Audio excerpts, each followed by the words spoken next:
What's up, everybody? Welcome to Raven Reviews. I am Headless Ned Stark, and over here to my, I guess that would be my left, right, is Ryan Milkey, my co-host. What's up, everybody? How you doing, Ryan? I'm doing great. How are you, my friend? I am here to talk about Last of Us. It's great. Yeah, my mind is literally just switched from Mandalorian to The Last of Us. Yeah. Another great episode to start off. Amazing. Kind of what we talked about last week. We kind of figured it would be the Ellie episode, which it was. Well done. Well done. Because I think Joel's in it maybe a minute total, maybe 2 minutes. But she definitely held her own, and it's basically two characters the entire episode, with one minor little character we'll talk about later on. But so overall, what did you think? Fantastic episode. This episode connected to me in so many different ways in my life currently, with things going on. This episode made me cry. Ellie made me cry in this episode. A genuine tear left my eye watching this episode, for personal reasons and for show reasons as well. For what was happening in the story, it connected to my heart. 9 out of 10 says Papa Missouri. Yes, I am exactly with you. I said this exact statement to Headless Ned Stark earlier. I think I'm a 9 out of 10. This was amazing, just amazing. And welcome in, Randy. How you doing? Carolina, Chris, how you doing, buddy? Dude, what did you think of it? I liked it as well. I gave it just a little lower, 8.5. The only reason why I gave it 8.5 because it didn't move the regular storyline forward. But I love I love the backstory, flashbacks, and the backstory of these characters. And I kind of knew this is what we were doing this episode. I guess the only thing I missed on this was I wish it would have been like a little more action. But I understand what they're doing. They're showing us who Ellie is as a character. Before she knows that she's basically immune. And the ending is crushing, which you knew it was coming. Like I knew it was coming. I guess it was so tense. It was, and I guess part of me was hoping that maybe she's the only one who gets bit here, and maybe we get to see this other character. I believe her name was Riley. Maybe we get to see Riley down the road. But we end up seeing what happens there. But I think it was really cool. Like I had no clue. Like I had a feeling they were going to the mall, right? Just from the backstory that was already told to us. And I really did like the scene when she's like, just go right.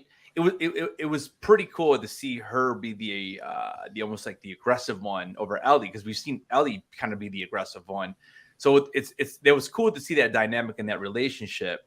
And she's like, go through those doors and make it right, and just keep walking till you see a balcony or whatever she had said. And then when all the lights come on, I mean, talk about making a mall look cool. I freaking hate the mall, dude. But they really made it look like cool. It almost like it was from like the 90s and 80s. Like they had the big arcade, and that part was pretty cool. But yeah, you know what I'm like for my visual. Yeah, it's a great scene. Yeah, for my visual pleasings of shows and what they give us on the screen, and how they portray such amazing feelings with just lights and sounds. It's one of the best tools in the arsenal of a storyteller, and I'm just highly attracted to them all the time. And yeah, that one scene where she her torch isn't working and she hits it on the side, and as she hits it on the side, it boom, doof, doof, doof, doof, doof, doof, doof, and it comes down. It just chef's kiss, perfect, just perfect. And I like that you mentioned how we saw a subdued side to Ellie this episode compared to what we're used to seeing, and that was perfect because of the way that the story was going. She needed to be the strong one, and I personally don't think that it's over yet. I do think that we haven't seen the end of Riley. Of course, we didn't see it on screen, but we know that she isn't here. So, yeah, we will see. It's very good. And that's just a tiny snippet of this episode. There is so much that we could deep dive into with video game lore, with the game lore from the Last of Us game, this episode probably will stand out for me as the most heavy game reference to episode. Like, this was from the DLC. This isn't from the standard standalone game. This is the downloadable content. Okay. You know, so it's interesting because as I'm watching this, I'm kind of thinking, okay, am I actually going to play this in the game? No, unless you get the DLC. Right. And after talking to you, you told me that. I'm like, because the whole time I'm watching the episode, I'm like, man, I don't know if this is going to be in the actual game. And this is before I talked to you. And I said, I'm just thinking in my head, I'm like, man, I got, if this is kind of like a filler episode for her storyline and this is not in the game, I give a chance to catch up. Let's go. I have a chance to catch up. I don't want to give too much away to you for storyline purpose for the game. But I can tell you that you will spend at least 1 hour gameplay as just Ellie. Okay. Yeah. You will not be controlling Joel. You will be controlling Ellie. Yeah. For at least a good hour. And I know that was one of the questions I was asking when I was doing that on Thursday. I was wondering if it was ever going to switch over because I was under the assumption I was going to be both players back and forth. But right now it hasn't been like that. It's all You've been heavy Joel all the way through, and Ellie's just been a character. Like, you've been annoyed with her in certain places. I laughed for about 20 minutes because she doesn't get out of my way. She doesn't get out of my way when I want to walk through the hallway. You know? She was in your way, and you said, "Ellie, you need to move." Like, she could hear you. I thought it was fantastic. But yeah, like, how did you get nostalgia trip in this episode? Oh, dude, like I said, like just the mall alone, like. And when they, I know it's later in the episode when they go into the video game room, but like Mortal Kombat 2, like that was my jam right there, man. Dude, like how many quarters did I throw in that machine? I mean, it's unbelievable. And Mortal Kombat 2 is in the game. The posters are in the game. You will see them. Was in the game. That was cool. Yeah. It's fantastic, and just the subtle differences, like the beginning. Let's go right to the beginning for a little second. Joel was adamant, wasn't he? Leave me. Go back to Tommy. Go north. Leave me alone. And that was his instinct because that's what Joel would naturally do. Mm-hmm. In that scenario, if it was flipped, Joel would have gone. You think so? Yes. I don't know. Just because it's the fact that he knows how important she is. I don't know. I kind of disagree. I think he would have done the same. I think maybe he would have thought about it, but like just knowing how important that she could be. And plus him, he's lived through a lot of this already, and I don't think he's looking to lose another, like that's personally why I think he would have walked away, because he wouldn't have been able to see another person that he loved in a daughter sense go again. I personally think he would have walked away from it. Wow. I'm interested to see what the chat thinks. What do you guys think? Do you think that if the role was reversed, do you think he would have walked away, or do you think he would have helped her? Interesting. Yeah, I definitely think he would have helped her. Okay.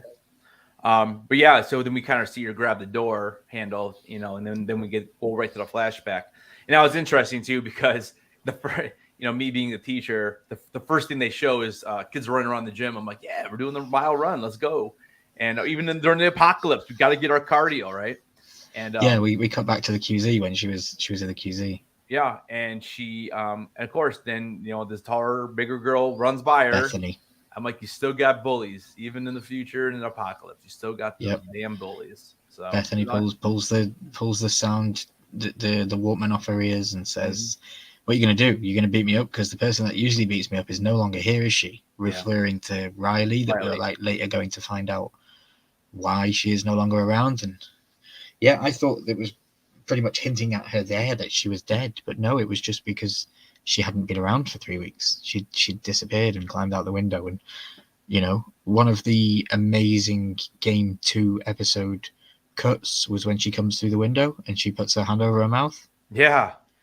In the game, she climbs on top of her and tries to bite her neck.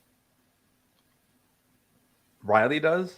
Yeah, as a joke. And this is the downloadable content, you said, right? Yeah. In the game, she climbs through the window, she gets on the bed, and she's in her neck, and she freaks out, and she pushes her away, and she's like, "Riley, what are you doing?" And then, you're lucky she doesn't sleep with that knife like she was.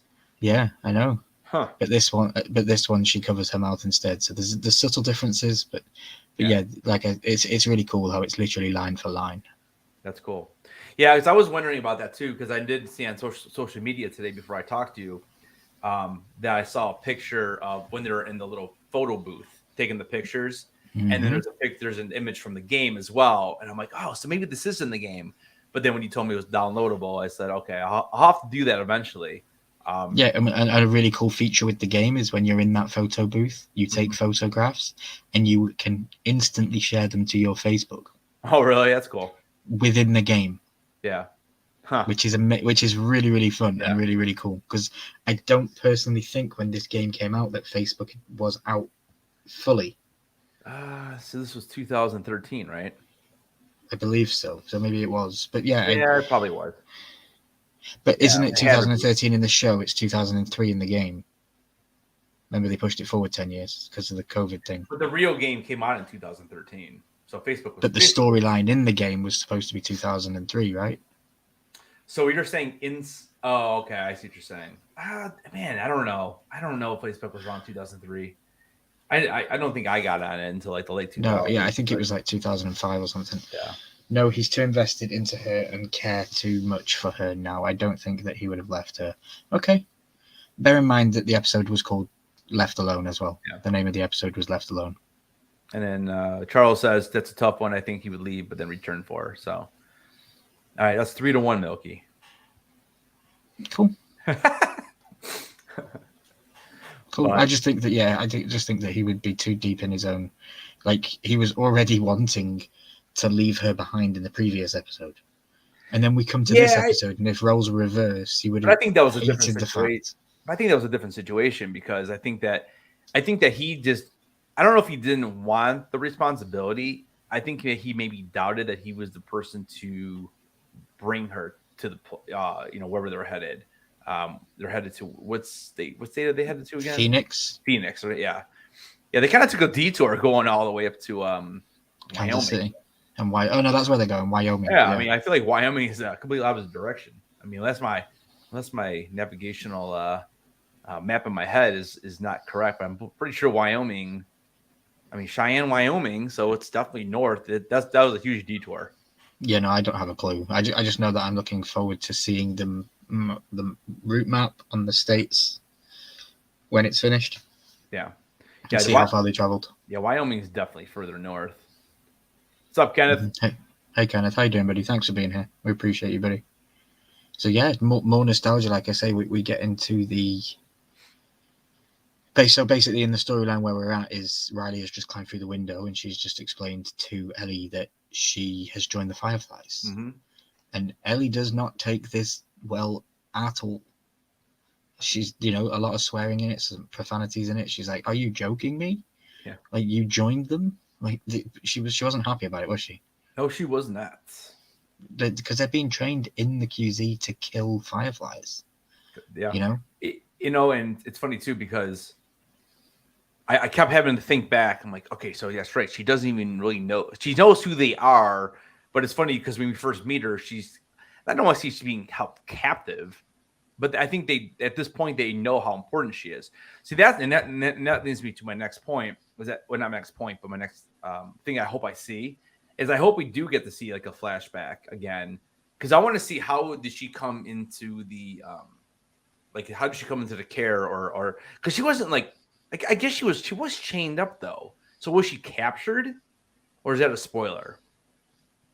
Like when we first meet her in episode 1, she's chained up and they're trying to keep her. Are they trying to do that because they're trying to save her from her own good, or is she? I think captured? At that point they know that she's pretty much immune, or they think do. That she is.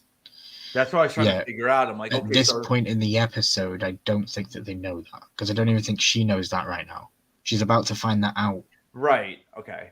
Yeah. So because she was very negative toward the Fireflies, and as I was like, okay, so she doesn't want any part of that. And then because she's been grown up in the QZ where they're training them to kill Fireflies. They're training them to be guards, and be a decent guard, or literally be a person that guards somebody that's cleaning human excrement. Right. And that's the job that they gave to Riley. That's what I like that callback that the principal guy says this to her when she gets in a fight with the bully, she punches the bully in the face, and the principal guy kind of says to her, look, you've got two choices. You've got a choice where you can be like me and you can give the orders, or there's a choice where you can be shoveling shit. And you know, and I like that callback, because then later in the episode Riley explains the job that she was given, and the reason why she can't go back is because she's been given this shoveling job, which is pretty radical and pretty badass. Yeah, it was really like I said, both of those. You know, it's funny too. The Riley, I almost thought that was what's her face, Zendaya. Man, she looks just like her. She's been Riley has been in quite a lot of stuff before. She's a well-known actress. Yeah, I can't think for the top of my head what she's off. Yeah, I thought she did a really good job. So. Oh yeah. And I know we will get into more of the detailed scenes of the mall and stuff where we are coming on to that. But yeah, guys in the chat, if you watched it, what did you score it? Randy, what did you score this episode? Buddy, I know that Poppiners gave us a 9 out of 10. What did you score this one? Because for me, it's only getting better. And what, 7? So we've got 2 left. Yeah, isn't that crazy? Only 2 left. And I like the fact that they stuck to the 9 episode plot and not gone like 10 for commercial or for money reasons, you know? So through the game right now, do you think there's a way too much left, 2 episodes? Or do you think they can do it? We won't finish season 1. So now you're okay. Maybe we do. Maybe we will. Maybe we will go forward. I suspected in a previous episode on Raven Reviews that we would probably end this season with a hospital scene. Okay. For people that have played the games, they will know. I'm not going to give too much details because Headless doesn't know about that. But yeah, I believe that it should end with the hospital scene. But if we get that, we might not. But I do believe that will also leave room for us to go back when we get to season 2, and we can get flashbacks that are relevant for times and storyline that happened in season 1. The one thing that I'm really hoping for is I'm hoping they might save it for episode 9. I'm really hoping for one more flashback of like back in how the pandemic started, all in the labs and stuff, and really give us something good. Like that's why. Yeah, I need to see bombs dropping on episode 9 or something. Yeah, I want to see because they kind of left us off on like a little almost like a little teaser that are they dropping the bombs or not dropping the bombs? You know, well, we know they did drop the bombs because we see the footage in the next scene where the they did. Buildings they did drop them. Okay. Well, yeah, because there's massive holes in the ground and the buildings are all knocked over, and so that's more of a visual aid to say that they did do the bombs. Okay, but I'd like to see the aftermath of it. Like I want a little bit more from that part. You know, I want to see a bustling city in China somewhere with loads of people in the city, and then an infected guy is in it amongst all of these people, and the chaos that ensues from that, and the outbreak, and like a Day After Tomorrow style end of the world catastrophic event on camera. I want to see that. I want to see bombs coming down, and just the panic that everybody has because of this whole thing. That would be a really cool explanation of it. But I also think that we're probably going to get more flashbacks with Riley, because we didn't see the end of her story. Yeah, I hope we see something. That'd be cool.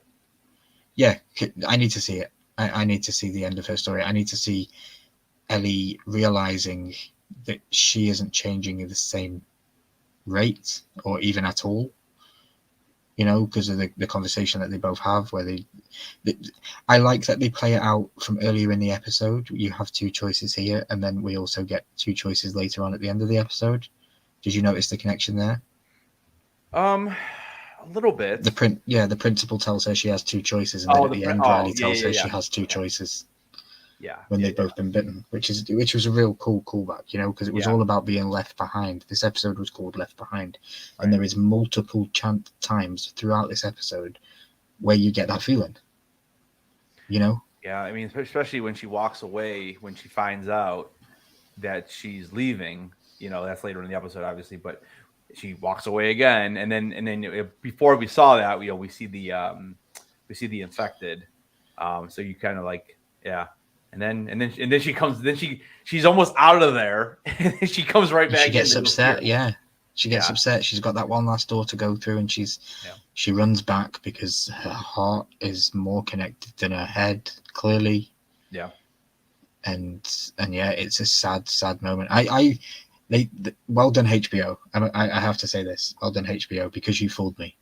I thought Riley was in trouble, and it was a bloody ghost from 7-Eleven or from one of those. Look at the 7-Eleven joke as well. That made me laugh. I've never been in a 7-Eleven, but I know about it, and it made me laugh. Well, let's talk about the 5 wonders. She told us all about the 5 wonders. These are all in the game. They are all in the game. So number 1 was the escalator, and I thought that was great because you got to remember she's I think they said 14 in the show, 14 and a half. She grew up in the QZ. Yeah, and she's never seen an escalator, so that was pretty funny. It reminded me of like a little 5 or 6-year-old kid at the mall but she's acting like that kid. I thought that was a great scene. I thought that it was really well done. And I pray that you do get the DLC for this game, because I want to see you do that scene. Yeah. Okay. Because it is just pure comedy and amazing. And I personally think that you will be sat there playing, mouth wide open, shocked with how correct they got it. So the DLC, if I download it, because I can download that now, I think, is it integrated? Playable. Is it integrated into the game, or is it something you just got to go to?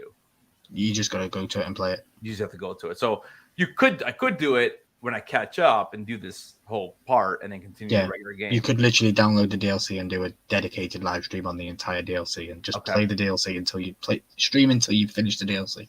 Okay. And I'm assuming it's not as long as some of the, it's probably a couple hours. Yeah, I'd say 2.5 hour gameplay probably. Okay. But for you, because you like to search every nook and cranny of every room, maybe 5 hours. A 2-day stream. There's only one zombie in the entire mall, and you'd probably die to it. But it's not like that in the game. There's more zombies in the game in the mall. Oh, there's more. Okay.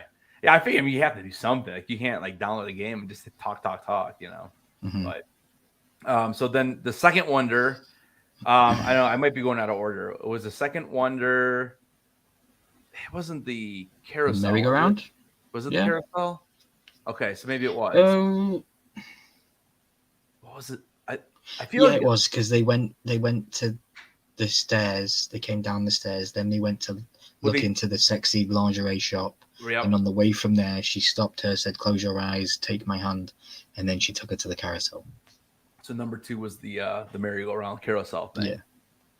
What's up, Blaze?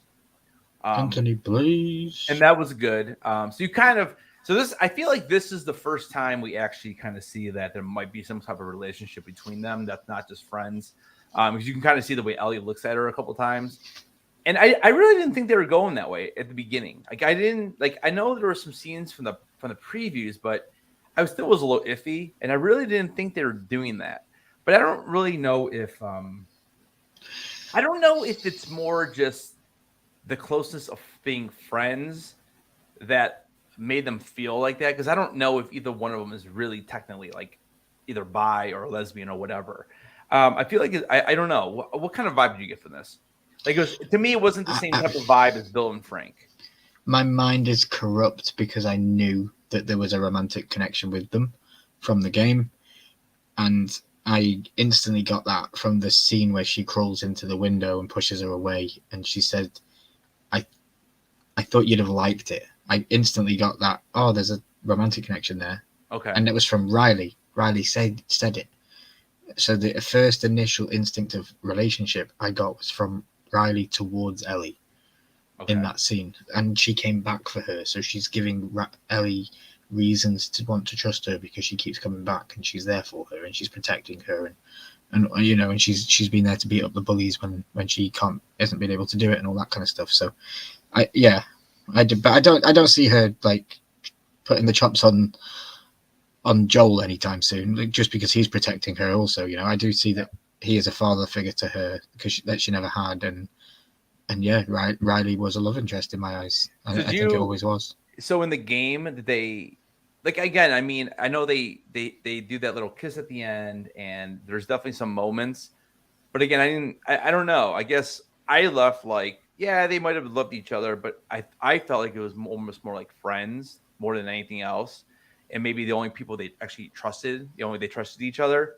But I guess my question for you is in the game, is it developed more or is it basically the same? Pretty much the same. What you saw in this episode is pretty much T for T what happens in Okay. the downloadable content. Okay. The carousel breaking down just before they kiss, that happens in the game. It's all in there. Okay. That's why I gave this a 9 out of 10, because and I said previously in this episode that this episode was probably the closest to game adaptation to show that they could have done. And that's just amazing. And it's cool that they did add it in, considering that was like downloadable content and not. It's a pivotal part to the storyline. Yeah. Because like in the game, when you're just playing through, I mean, when this happens, you just keep going, and there's no mention of this at all, then, huh? Well, you hear about it. She's already spoke about it in some statements, like how she said she'd already had a gun, she'd already used a gun before, she'd already held a gun before. Right. That's all those times when she said these things is referencing to when she was with Riley. Yeah. Actually, she doesn't shoot the gun. She uses the knife to kill it. Yeah. But she says to Joel when she asks her about a gun, she says that she's held a gun before. The QZ have helped her. Yeah. It was Riley that helped her. Okay. Oh, that's cool then. Yeah. And the QZ teach them to kill, obviously. Yeah. It's pretty crazy. And then the third wonder would be the photo booth. That was the third one? Was that? Yeah. She pulls the $5 out of her pocket and she puts it in and they take photographs. Was that before? There was the arcade one of them? Now I'm trying to remember. The arcade's number 4. It's arcade. So the photo booth happens before the arcade. Okay. Yeah, so because they're on the carousel and she looks over her shoulder and she goes, "Is that a time machine?" No, that's right. Okay. Yeah. That was a good scene. Like, I like that. Now, I'll tell you what, when watching the show, knowing kind of what was going to happen here, right? I thought for sure we were in that photo booth. For sure. I thought something was coming in. Yeah, they closed the curtain, and you thought, oh, they've closed the frame there. There's something's going to come to the curtain and scare them, or I thought that, but no, it was pretty cool how they did it. Yeah, I thought for sure that's something was going to happen there, but no, they did like little funny pictures, and like I said, it was pretty cool to see on Instagram earlier today. That I don't know if it was the Last of Us like account or whatever did it, but I saw that they kind of split the screen and they showed both scenes. I thought that was really neat. Yeah, it's quite funny when I would have been 13, 14, trying to explain to my parents why I'm sharing pictures on Facebook of 2 teenage girls. Doesn't make any sense. But yeah, no, it's just because the game makes you share it. That's funny. It's really cool. You take your photographs and then the game it allows you to share it to your socials. It's really cool. Are you able to in the game like make different facial expressions and all that kind of stuff? Yeah, you can move around and do stuff on your seat. Yeah, that's funny. That's cool. Yeah, I can't wait for you to play it. It's going to be a great experience. Cool. And then 4 was the arcade, then, right? 4 was the arcade. Yeah, and to see Mortal Kombat all the coins and I think Mortal Kombat 2 was the 5th one because there was only supposed to be 4. Well, I thought the 5th one was the one that she finds her in the Halloween store. Is that not it? Because I thought she only goes to 4, and then she has. I feel like that's why she kind of turned around, because she knew there was 5, and that was part of the thing, like why she went back. I mean, I could be wrong. I don't think that she expected the escalator to do so much, and then she turned that into one of them. Oh, okay. Because she got so hyped over it. She was like, well, I guess there can be 5 wonders then, because that was the first one.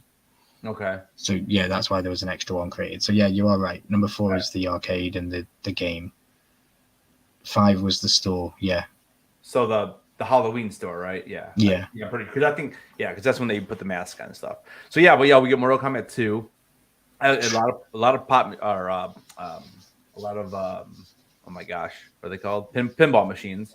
Pinball machines, yeah. I was just waiting. I wanted, and I know they were playing the Daytona game. I mean, I used to play that game all the time. But I was really hoping to see, like, and I don't know if you ever played this or not, but the Teenage Mutant Ninja Turtle arcade game where you have 4 players. You get to be all 4 turtles, and you. Oh my gosh, dude, we used to play that. Never all the played time. it. Oh, like it was so cool. Yeah, you got to pick what turtle you wanted to be, and then you had all 4 of them going, and you just destroy the foot. And yeah, I know when I come to America, I'm going to be doing vlogs, and we're going to be doing videos over there. One of the vlogs I have in mind is a Dave and Buster's all day Dave and Buster's vlog.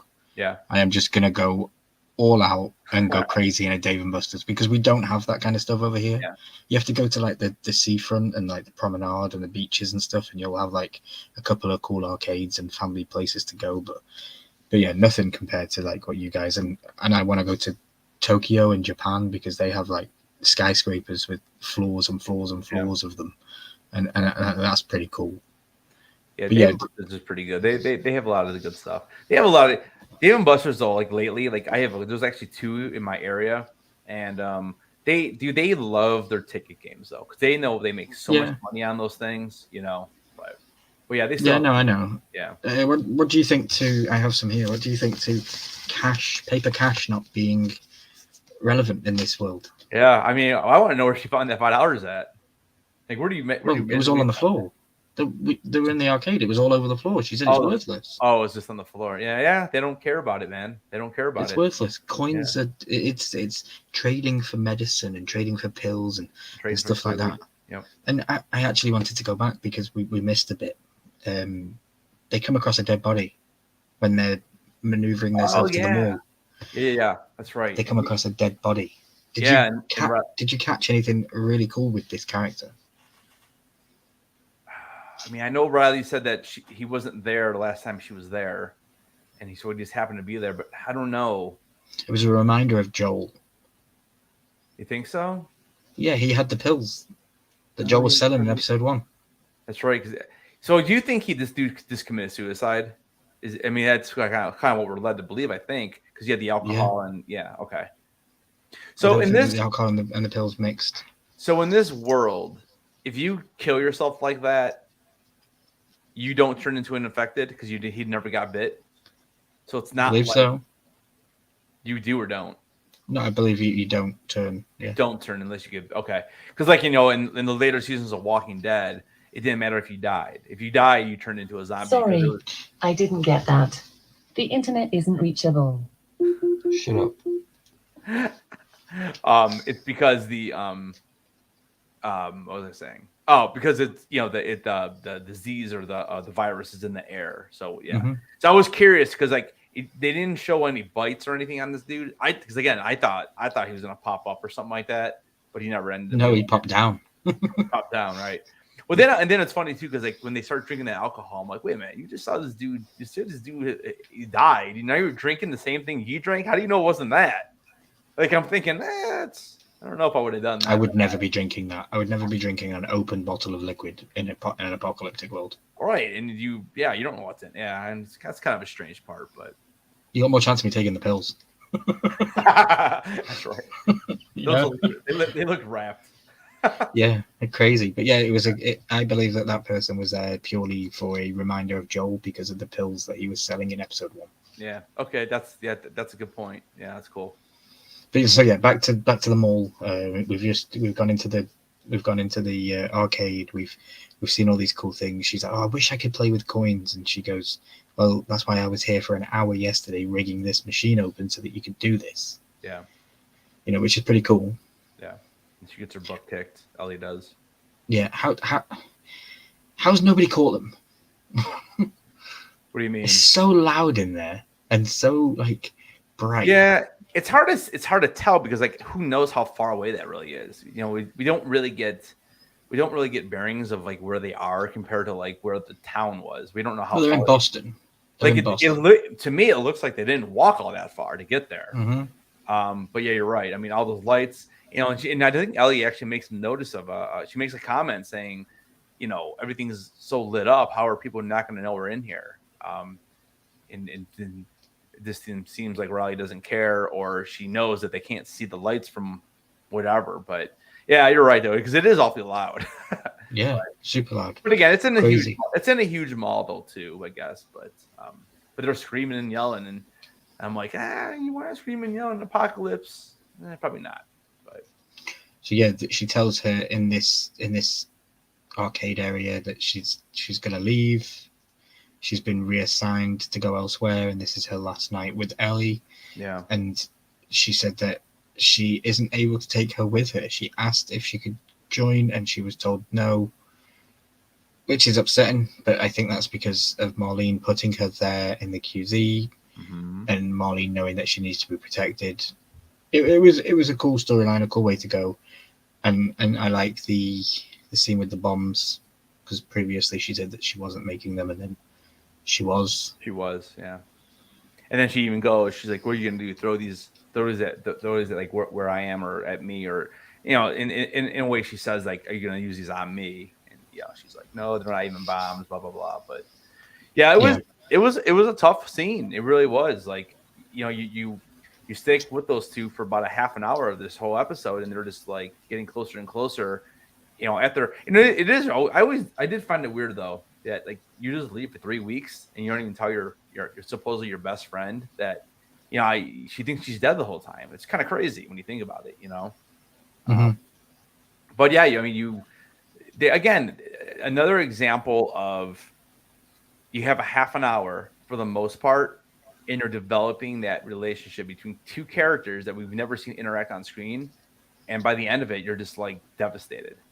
It's such good writing. I mean, and I know yeah, and I know what you're saying. Like, I mean, it's part of the game. It's part of the video game that did it. But you still have to give it to the actors and the writers that. Oh yeah. In half an hour, it's absolutely amazing. And there's some movies that you watch for 2.5 hours and you feel nothing for the characters. Absolutely nothing. We've just been through this with Star Wars. I've seen so many planets destroyed, and by the end of it, I didn't care. Yeah.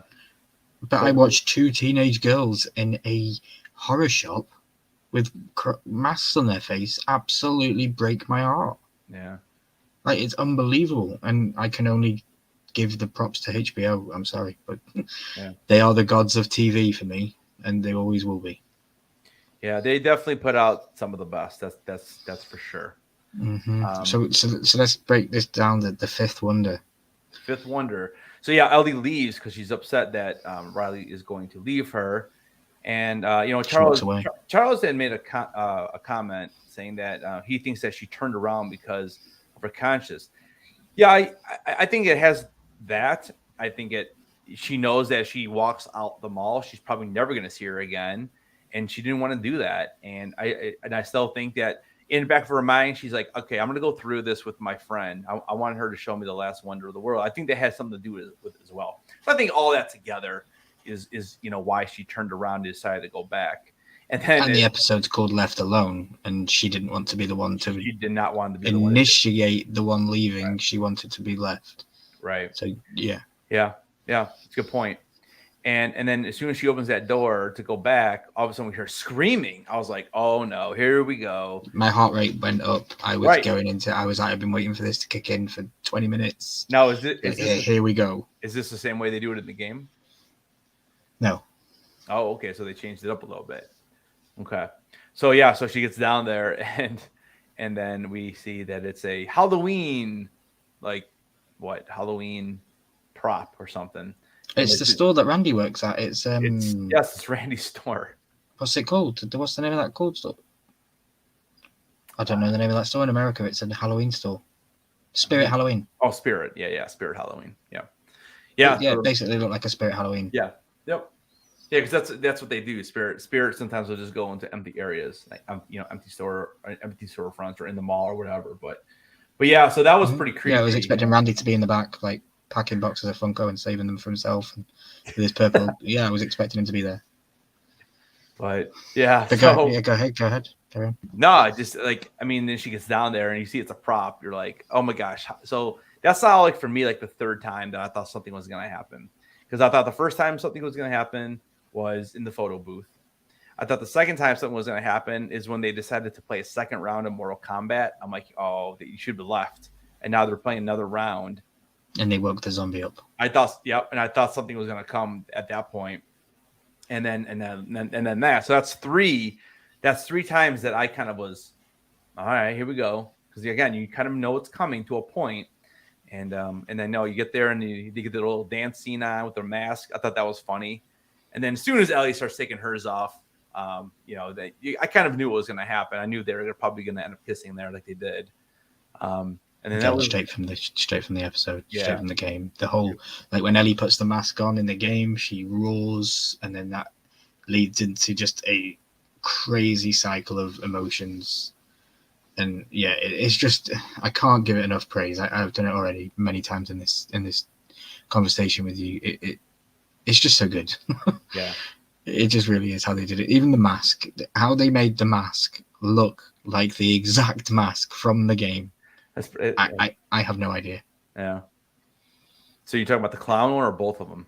Both of them. The clown. The clown one was very unique. Mm-hmm. Yeah, the clown and the wolf and the music playing in the background. Like earlier on in the episode, we see some tapes on a shelf. Yeah. The tapes that we see on the shelf are the exact songs that we hear throughout this episode.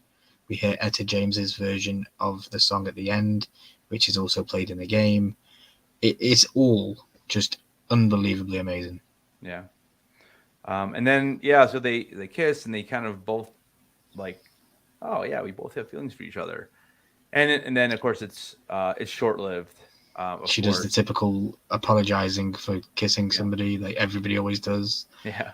Yeah. Oh, I'm sorry, I shouldn't have done that. Why are you sorry if you did it in the first place? You know. Yeah. And then we get the cliffhanger, we get the payoff. Now I wanted to ask you. Yeah. HBO kind of threw a spanner in the works. They introduced a new type of zombie. Was that the one? This was a stalker. This one wasn't a runner. This one wasn't a clicker. This one wasn't a bloater. This was a stalker. Okay. And those are not in the game? They're in this DLC game. It comes with the sound. Yeah. Okay. So the stalker and so they can because if you notice, it they seems like woke a it little up in a smarter different area and it followed them. It followed the sound. Right? So it's a little smarter. Mm-hmm. They're not just brain dead like a zombie. So they're a little smarter. They know how to hunt, I guess. That's what they're called. Charles Poppin was already thought the photo booth as well, but he thought it was a little bit too early in the episode. Yeah. Which I agree. Yeah.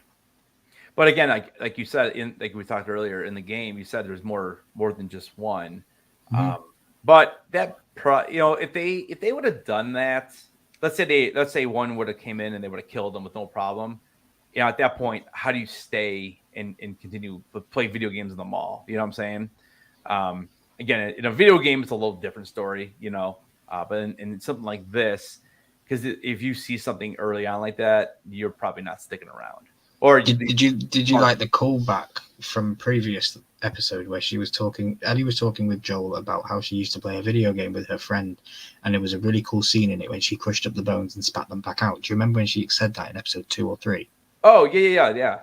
That was the direct cut to Mortal Kombat. Okay, yeah. It was spit the bones. Yeah. Yeah, that wasn't referenced as Mortal Kombat in the previous episode. They didn't reference it as Mortal Kombat. It was a different game on the poster. And now when we've got to this episode, it's the Mortal Kombat game that we all know and love from actual life, which is another great addition to it. And the posters in the background, I know that they added some posters into the remastered version. Naughty Dog. Did you catch the keychain of the principal in the school? The keychain when he chucks the keys to her on the table. There was a dog tag and it was Naughty Dog, and that's the person that they're the creators of the game. I didn't notice that. That's cool. Yeah. Though. Naughty Dog are the creators of the game, and that was on the dog tag of his keys. Isn't Naughty Dog? Isn't he still producing this, or is it direct? Or he's part of this, isn't he? He's part of it, yeah. Yeah. Okay, that's what I thought. Okay. Yeah, but I just like the cool flashback to it. And Mike says it's almost like asking why Ned Stark should have still been in the story. He should have been in the story. Ned Stark should have been the king, with or without his head. Still hurts. Yeah. Painful. Don't make me relive that stuff. I cried over the two girls. I don't want to cry over Ned. So the zombie comes in. We get the crazy, these people just don't know to shoot in the head. I guess not. And I mean, that zombie was all over him. Like, I was like, when it was over, because the fight didn't last super long, right? They ended up killing it. But man, oh man, the way they're blocking it with their arm, I'm like, dude, you're just asking to get bit, I mean, they don't. Yeah. Did you like that they didn't show them being bit? I mean, everyone I feel like everyone who's watching the show probably knows what happens here. I mean, we all know that Ellie gets bit there. I feel like they should at least show her bite. Maybe not Riley. I don't know. What did you think? Did you like the way they filmed it, or? I kind of got the impression that Riley got bit when she screamed. There was a difference to "I'm scared of this zombie" to that hurts. Oh, okay. There was a difference in scream in the scene, but yeah, Ellie, I had no idea she got bit. She didn't really react as if she did. I guess the adrenaline was just crazy. Yeah, it could have happened anywhere. But yeah, I think the zombie did pretty well, or the fungus thing did pretty well. It gave a good fight, and yeah, and we find out that all you need is a shiv to the head. Yep. Instant shiv to the head, and it was down, wasn't it? Yeah, and it's funny too because like when I was watching it, I almost thought that neither one of them got bit, but I thought maybe she missed or something. But I mean, again, then you're talking about the zombie faking death or something, which would have been weird. But I thought the zombie was going to come back up again. I really did. But yeah, then Ellie, finds out that she got bit. It's kind of gross, man. When she wipes it, it's like all that goo already. And she's screaming, Yeah. shit, no, and she's so annoyed. And yeah, and then as we close out the episode, so what do you think? Because we see Ellie go crazy. Starts bashing everything, and Riley's just kind of like sitting there like, kind of like, I don't know. I mean, I don't know if she was in some type of depression that she's about to die. I didn't know if she was relieved. I don't know. What did you think? Depression. She had just been given freedom. She had one more night to spend with the person that she loved, and then she was free to go do what she wanted to do and fight the fight that she thought was worth fighting. And now it's all over because she knows she's been bitten and she knows what this leads to. And yeah, again, I'm going to say it straight from the game. The smashing of the scenes, the smashing of everything is straight from the game. The exact line, there's more stuff over there to smash if you need. That's from the scene. That's from the game. They sit down together. It's just all perfect, like I've said many, many times. And I don't know. This is the part where it made me cry. When they sat down and then she brings out the gun. I'm like, okay, so I know Ellie's not gonna die, but man, oh man, imagine if she would been like, yeah, let's just kill ourselves, and and then I couldn't have dealt with it. I had to deal with that with bloody Sam and. What I'm saying is, you could almost thank Riley for talking some sense into it, because I mean, it was her idea originally to possibly do that, and then she's the one who's like, no, we're not gonna do that. We're not gonna. I don't like that. We're not going to just give up, right? And I mean, so she's almost the one who probably saved Ellie, because Ellie probably would have done whatever she wanted. That's kind of where I thought we were with these two characters. That, and I don't know who goes first and who goes second, but that's a whole other situation. But I feel like we can almost thank Riley for Ellie's life, because I think if she does it, she does it too. And then we obviously find out that she's immune anyways, so it's kind of crazy. Yeah, I got goosebumps. I got physically emotional in this episode. Just the whole best friend thing and leaving, and it's all crazy. It was all super crazy. I have my own personal reasons for living in the UK and having a very small circle of friends, and YouTube has probably put a divide between me and those friends, probably being a bit too personal on the live stream, but yeah, so it was a bit, it was heart-wrenching to have your best friend beg you to stay, yeah. So first he says that slow zombies are trash, but then he's like, I see, it seems like you might want to fight against the slow zombies instead. No, if it was like Dawn of the Dead or Zombieland, I'd be screwed. Yeah, if they run at you, yeah. Yeah, or like or one of our favorite movies that we always like to reference is 24 hours. 28 days later. 28 days later. 28 days later. Yeah, such a good movie. Such a good movie. Rabid zombies, the way they should be.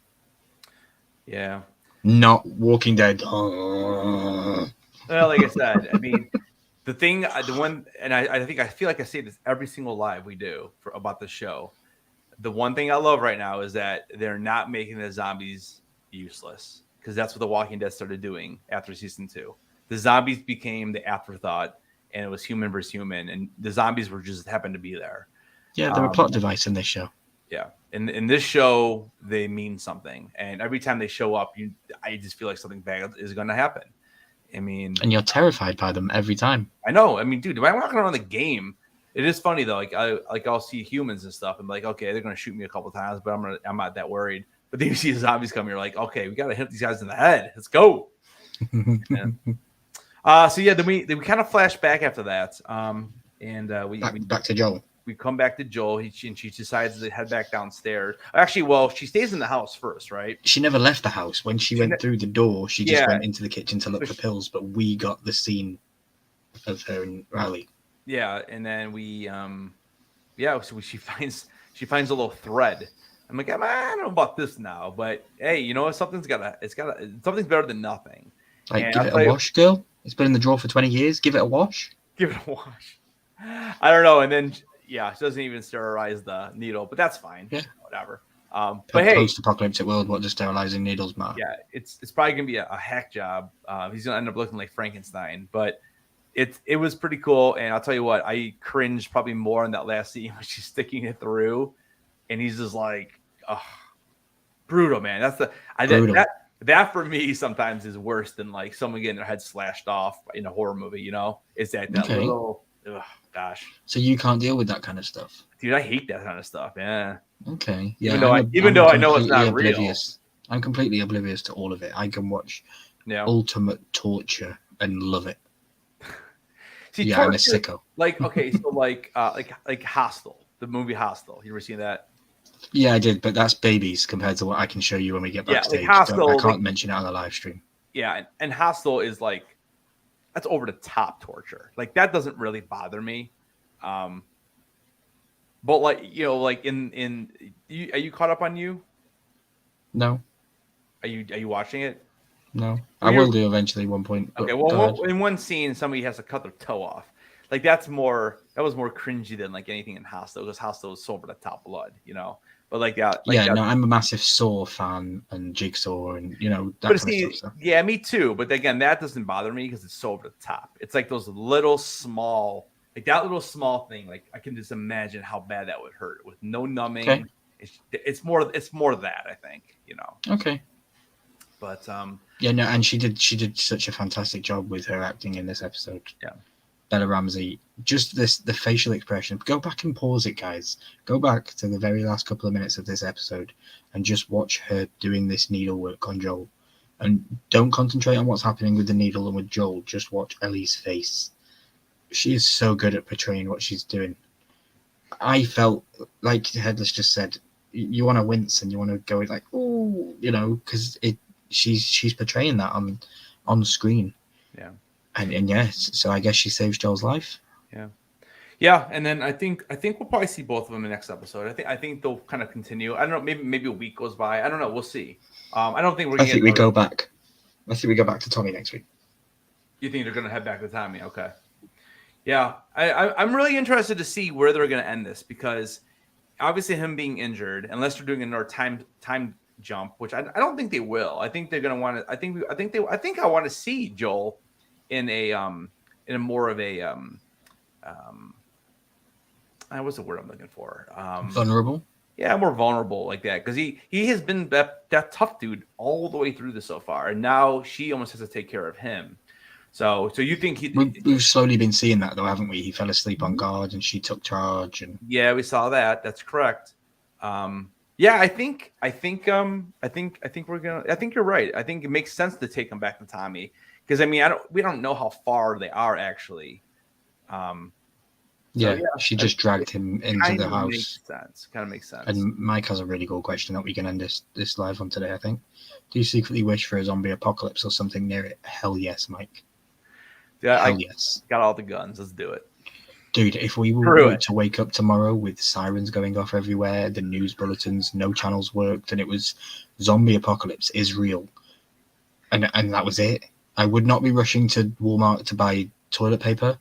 I would not be doing all the crazy stuff that these human beings like to do. I would be making my bunker.